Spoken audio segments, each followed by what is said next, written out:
மல்லி எப்பவுமே எல்லாரையுமே நல்லவங்க அப்படிங்கிற மாரி தான் நெனைப்பாங்க. அதே மாதிரி இப்போ சொந்த தங்கச்சி இப்படி பண்ணுவா அப்படின்னு கொஞ்சம் கூட அவங்க எதிர்பார்த்திருக்கவே மாட்டாங்க அப்படின்னு தான் சொல்லணும். அதாவது அ என்ன நடந்தாலும் சரி, கண்டிப்பா அந்த ரூ. 1,00,000 எடுத்தது யாருன்னு சொல்லிட்டு கண்டுபிடிச்சே ஆகணும் அப்படிங்கிற மாரி சொல்லி, ராஜேஸ்வரி அதாவது நாகு நெனச்சுட்டு இருக்காங்க. ஏன்னா நாகுக்கு அ என்ன பிரச்சனை அப்படின்னு பார்த்தீங்கன்னா, ரூ. 1,00,000 காணாம போனது அப்படின்றதையும் தாண்டி தான் கையில இருந்த பணம் தான் ரூ. 1,00,000 அதுதான் காணாம போச்சு. எப்படி அப்படிங்கிற ஒரு கேள்விக்குறி இருந்துகிட்டு இருந்துச்சு. அதே மாதிரி இப்போ இந்த மயிலு பண்ணக்கூடிய ஒரு விஷயம் என்ன?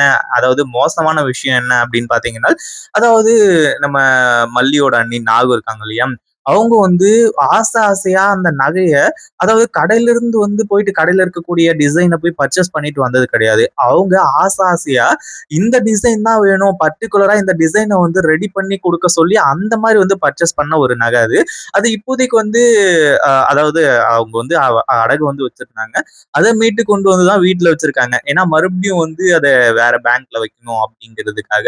அந்த ஒரு சிச்சுவேஷன் இருந்துட்டு இருக்கப்போ, இப்போ அதே மாதிரி ஒரு நகைய போலியான நகைய ரெடி பண்ணி கொண்டு மயில் அந்த இடத்துல ரிப்ளேஸ் பண்றாங்க. உண்மையிலேயே இது ரொம்ப மோசமான ஒரு விஷயம் அப்படின்னே சொல்லலாம். ஏன்னா விடிஞ்ச உடனே நம்ம நாகு அந்த நகைய கொண்டு போய் தான் அங்க பேங்க்ல வச்சு நகைய மீட்டு அதாவது அந்த பணத்த மீட்டு கொண்டு மறுபடியும் விஜய் கிட்ட குடுத்தாகணும். அந்த மாரி ஒரு சிச்சுவேஷன் இருக்கு. அப்படி இருக்கும்போது இப்போ நம்ம மல்லி வச்சிருக்கக்கூடிய அதாவது மல்லி கிட்ட தான் இந்த நகை இருக்கு. அப்படி இருக்கும்போது மல்லி மேல தான் இந்த பழி விழும். ஏன்னா இது நாகுவோட நகை.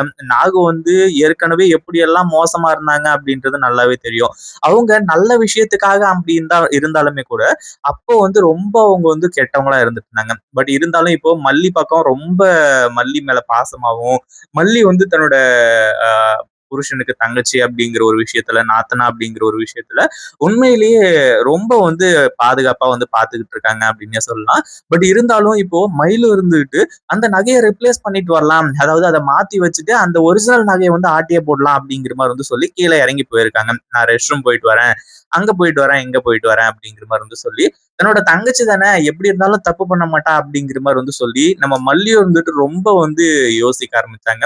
ஆனா கடைசியில மல்லிக்கு இப்படி ஒரு உண்மை தெரிய வரும். மல்லி இவ்வளவு ஷாக் ஆகுவாங்க அப்படின்னு உண்மையிலேயே யாருமே எதிர்பார்க்கவே இல்ல அப்படின்னு தான் சொல்லணும். அந்த அளவுக்கு மிகப்பெரிய ஒரு சம்பவம் தான் இப்ப நடக்க போகுது. ஏற்கனவே ராஜசூரிக்கு ஒரு மிகப்பெரிய பிரச்சனை இருக்கு. என்ன அப்படின்னு பாத்தீங்கன்னா, இந்த கவின் ராஜேஸ்வரி கிட்ட போன் பண்ணி மிரட்டிக்கிட்டு இருக்கான். இப்போ இந்த வீட்ல பல உண்மைகள் தெரிய வரப்போகுது. அதாவது மயிலோட விஷயம். அடுத்ததா ராஜேஸ்வரி ஏதோ அந்த கவின் கிட்ட பயந்துகிட்டு இருக்கா. கவின் ஏதோ மிரட்டிட்டு இருக்கா அப்படிங்கிற உண்மை. இது எல்லாமே தெரிய வரப்போகுது. உண்மையிலேயே இந்த ஒரு விஷயத்த எதிர்பார்க்கவே இல்ல. மல்லியும், நாகும் மேல உட்கார்ந்து சாப்பிட்டுட்டு இருக்காங்க. ஏன்னா கீழ கரண்ட் இல்ல அப்படி இப்படிங்கிற மாரி சொல்லி, மொட்டை மாடியில போய் சாப்பிடலாம் அப்படிங்கிற மாரி சொல்லி அங்க போய் சாப்பிட்டுட்டு இருக்காங்க. அந்த ஒரு டைம்ல தான் மயிலு கீழ இறங்கி வர்றது. ஒரு பக்கம் ரொம்ப நேரம் ஆயிடுச்சு. மயிலுவ காணோம் அப்படிங்கிற மாரி சொல்லி நாகு கிளம்பி வராங்க. நாகு மட்டும் இல்ல, மல்லியும் கிளம்பி வராங்க. "அண்ணி கொஞ்சம் வெயிட் பண்ணுங்க நானும் வரேன்" அப்படிங்கிற மாரி சொல்லி அவங்களும் ஏதோ ஒரு காரணத்துக்காக கீழ இறங்கி வராங்க. அப்பதான் இந்த மாரி சம்பவங்கள் எல்லாமே தெரிய வருது. அதாவது அ அது இங்க மயில் ரெஸ்ட் ரூம் போறேன் அப்படிங்கிற மாரி சொல்லிட்டு போனவங்க, கடைசியில மல்லியோட ரூம்ல இருந்து வெளிய வராங்க. அத பார்த்த உடனே உண்மையிலேயே பயங்கரமான அதிர்ச்சி. அதே மாதிரி நம்ம மல்லி இந்த மயிலு பீரோவ தொறந்தது, நகைய மாத்துனது, கையில ஒரு பொருள் வச்சிருக்கிறது. இந்த ஒரு விஷயத்த கண்டுபிடிக்கிறாங்க. என்னதான் மயிலு அந்த நகைய அ பக்காவா மாத்திட்டு, அந்த இன்னொரு நகைய ஒரிஜினல் நகைய கையில எடுத்துட்டு வந்தாலுமே கூட, அந்த ஒரு விஷயத்த மல்லி பார்க்க ஆரம்பிச்சுறாங்க. "மயிலு இங்க என்ன பண்ற நீயி? நீ உன் ரூமுக்கு தான போயிருக்கணும். அண்ணியோட ரூமுக்கு தான போயிருக்கணும். இங்க எதுக்காக வந்த நீயி?" அப்படிங்கிற மாரி சொல்லி கேள்வி கேட்டுட்டு இருக்காங்க. ஒரு பக்கம் நாகு மயிலு ஏதோ கையில மறைக்கிறா. என்னன்னு தெரியல. மயிலு உன் கையில என்ன இருக்கு அப்படிங்கிறத காட்டு அப்படிங்கிற மாரி சொல்லி கேட்டுட்டு இருக்காங்க. ஏற்கனவே இந்த வீட்ல ரூ. 1,00,000 பணம் காணாம போன விஷயத்துல உண்மையிலே யார் மேல சந்தேகப்படுறது அப்படின்னு சொல்லிட்டு தெரியாம நாகுவெல்லாம் இருந்துட்டு இருக்காங்க. அதாவது இந்த மயில் இப்படி பண்ணிருப்பா அப்படின்னு சொல்லிட்டு நாகு சுத்தமா எதிர்பார்க்கவே இல்ல. ஆனா இப்போ அதுக்கான உண்மை தெரிய வரும். அதே மாதிரி நம்ம மல்லியும் மயிலு அதான் அண்ணி கேட்கறாங்கல்ல, என்னதான் உன்னோட கையில வச்சிருக்க? என்ன ஒளிச்சு வச்சிருக்க? சொல்லு அப்படிங்கிற மாரி சொல்லி கேட்கறாங்க. அப்படியே மயிலு திரு திருன்னு முழிக்கிறா. எப்புட்றா இவங்க கிட்ட இருந்து தப்பிக்கிறது? இது வேற ஒரிஜினல் நகையாச்சு. இத மட்டும் பார்த்தாங்க அப்படின்னா நம்மளோட கதை கந்தலாயிடும். என்ன பண்றது அப்படின்னு சொல்லிட்டு வந்து தெரியாம இப்போ சோஃபா கடியில தூக்கி போடலாம் அப்படிங்கிற மாதிரி வந்து நினைச்சு அந்த நகைய தூக்கி வந்து சோஃபா கடியில வந்து போட ஆரம்பிச்சுட்டாங்க. ஆனா அத வந்து நம்ம நாகு கரெக்ட்டா வந்து வாட்ச் பண்ணிடுறாங்க. ஏன்னா என்ன நடந்தாலும் சரி கண்ணுக்கு முன்னாடி காத்து கூட அதாவது காத்து கூட வந்து பொல்யூஷனா போகக்கூடாது அப்படிங்கிற மாதிரி வந்து சொல்லி இப்போ நாகு இருந்துட்டு கொஞ்ச நேரம் பார்த்துக்கிட்டு இருக்காங்க. அதே மாதிரி நீ என்னத்த தூக்கி போட்ட மயிலு, நீ வந்து ஏதோ தப்பு பண்ணிட்டு இருக்க மாதிரி தெரியுது அப்படிங்கிற மாதிரி வந்து சொல்லி அதை எடுத்து பார்க்கும்போது தான் தெரிய வருது. அதுதான் வந்து ஒரிஜினல் நகை. அதாவது நகைய வந்து பார்த்த உடனே அப்படியே பயங்கரமான ஷாக்கு.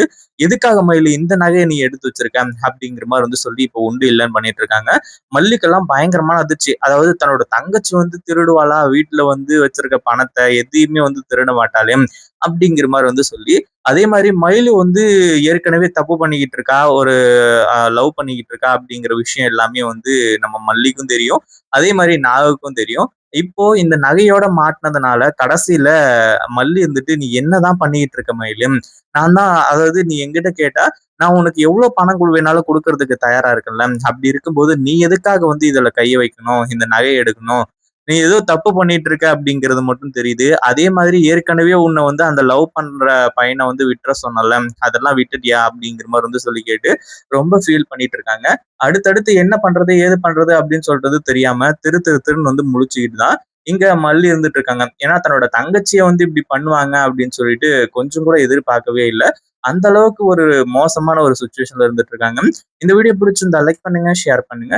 இப்பதான் நம்ம சேனலுக்கு ஃபர்ஸ்ட் டைம் வரீங்க அப்படின்னா கீழ இருக்க சப்ஸ்கிரைப் பட்டனை பிரஸ் பண்ணிக்கோங்க.